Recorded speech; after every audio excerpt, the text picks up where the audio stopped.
कुछ खबरों की ओर रुख करते हैं और आपको बता दें पूरी दुनिया की नजर इन दिनों अमेरिका पर टिकी है, जहां 1 अक्टूबर से शटडाउन का संकट पैदा हो गया है। अगर अमेरिका में शटडाउन हुआ तो पूरी दुनिया पर इसका संकट पैदा हो जाएगा। इस संकट पर और ज्यादा डिटेल समझते हैं कि एग्जैक्टली ये है क्या, शटडाउन या फिर इसका असर क्या होगा। ये सब बातें समझाने के लिए नीरज बाजपेयी हमारे साथ मौजूद हैं।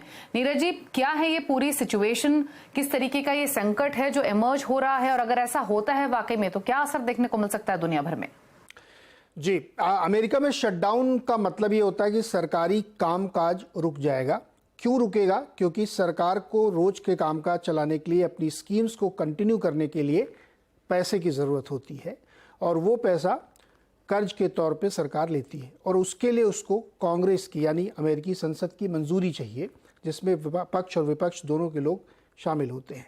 लेकिन इस बार या कई बार जो है विवाद हो जाता है कि कुछ स्कीम्स पे आपत्ति है या कुछ खर्चों पे आपत्ति है। हर बार की तरह इस बार भी हुआ कि जो अपोजिशन रिपब्लिकन है उन्होंने इसकी मंजूरी नहीं दी है और सहमति बन नहीं पा रही दोनों के बीच में। इसलिए 30 सितंबर वो आखिरी दिन है जिसके बाद से शटडाउन की पूरी संभावना है।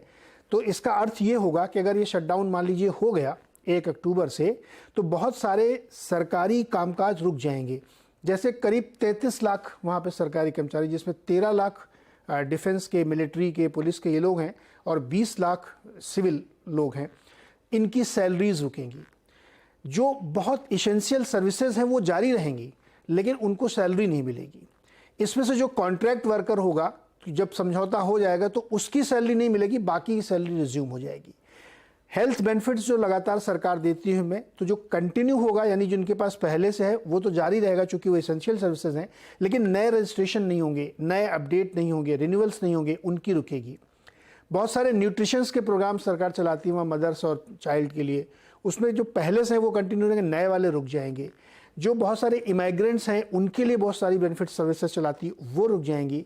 स्टूडेंट लोन्स बहुत बड़ी एक पॉलिटिकल इशू भी था, उसमें कुछ दिन तक या 1-2 हफ्ते तक शायद वो कंटिन्यू हो, उसके बाद उसमें भी रुकावट आने लगेगी।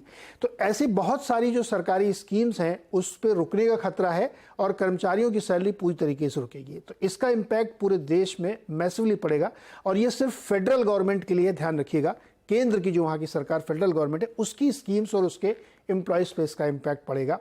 जब आपकी सैलरी नहीं मिलेगी तो कंजम्पशन पे फर्क पड़ता है, कि आपकी सैलरी नहीं मिल रही है तो आपकी डेली कंजम्पशन पे खर्च पड़ेगा। और ध्यान रखिएगा, अमेरिका में ये सब चीज़ें बहुत मैटर करती हैं।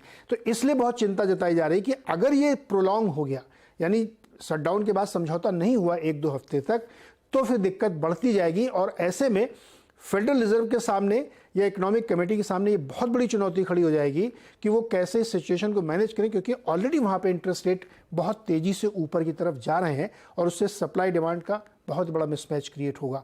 तो ये एक बड़ी विषम परिस्थिति है। हालांकि कई बार या दर्जनों बार ऐसा हुआ है कि अंतिम दिन तक समझौता हो ही जाता है, लेकिन अब बहुत कम दिन बाकी है, और लोग कह रहे हैं चूंकि राजनीति बहुत हावी है, चुनाव बिल्कुल सर पे खड़े हैं, इसलिए इस बार शायद शटडाउन हो जाए। लेकिन अभी भी 2 दिन है, तो देखते हैं क्या होता है। लेकिन नीरज जी, अगर हम अमेरिका की फाइनेंशियल पिक्चर देखें, स्पेशली जो डेट पिक्चर है वो फिलहाल कैसी है? क्या चिंताएं हैं अमेरिका के लिए फिलहाल फाइनेंशियल फ्रंट पर? यही सबसे बड़ी रीजन है, यह सबसे बड़ा कारण है शटडाउन होने का या उस स्थिति तक पहुंचने का। देखिए, रिपब्लिकन पार्टी जो विपक्ष है वो ये कह रहा है कि सरकार के ऊपर कर्ज बहुत ज़्यादा हो गया है, इसलिए इस कर्ज को कम करिए, और बहुत सारी जो जन कल्याणकारी योजनाएं पॉलिटिकली मोटिवेटेड हैं उनको कम करिए या रोकिए। अब एक मोटा मोटा अंदाज़ा आपको बताऊं कि इस समय यूएस का जो डेट है वो $33 ट्रिलियन का है, जो कि उनकी जीडीपी से भी बहुत ज़्यादा निकल चुका है। एक हफ्ते में $100 बिलियन के डेट लेने पड़ रहे हैं, हर दिन $14 बिलियन का डेट लेना पड़ रहा है ये सब स्कीम्स को रन करने के लिए। तो विपक्ष का ये कहना है कि इतने डेट के साथ अगर इकोनॉमी आगे बढ़ेगी तो जो बॉन्ड यील्ड में देख रहे हैं आप मिसमैच दिख रहा है, वो बहुत मुश्किल खड़ी कर देगा और देश एक संकट में फंस जाएगा। कर्ज बहुत ज़्यादा बढ़ रहा है, तो इसको रोकना चाहिए। इसीलिए झंझट या एक स्टेलमेट की सिचुएशन बन गई है कि अगर इसको नहीं रोका गया तो इकोनॉमी मुश्किल में जाएगी। अब इसमें डेफिनेटली एक पॉलिटिकल मोटिव होता है, क्योंकि अगले साल वहाँ पे भी चुनाव होने हैं, तो इसलिए रिपब्लिकन अड़े हुए हैं। लेकिन नेट सिचुएशन ये है कि एक फैक्ट है कि यूएस का डेट बहुत ज़्यादा हो रहा है, $33 trillion debt to GDP ratio 100 को पार कर गया है। बॉन्ड यील्ड बहुत राइज हो रही है। होम लोन वहाँ पे जो 30 साल का फिक्स होम लोन मिलता है वो 8% पे पहुँच गया। आप सोचिए, भारत के लगभग प्राइस के बराबर पहुंच रहा है। तो सिचुएशन काफी गंभीर है वहां डेट को लेकर के। इसीलिए विपक्ष ने इस बार अड़ियल रुख अपना लिया है कि या तो स्कीम्स कम करिए या डेट कम लीजिए, अदरवाइज समझौता नहीं होगा। देखते हैं कि इसमें कितना समझौता हो पाता है। तो ये है पूरी स्थिति अमेरिका की, और अमेरिका के शटडाउन होने के पीछे क्या वजह हो सकती है, क्या लाइकली असर हो सकता है, ये सब बातें सरल भाषा में नीरज जी ने समझाई। थैंक यू नीरज जी, ये डिटेल्स बताने के लिए। रुकने इसी के साथ एक ब्रेक के लिए, ब्रेक के उस पार खिलाड़ी नंबर 1 का अपडेट लेकर आएंगे, जल्द वापस आते हैं।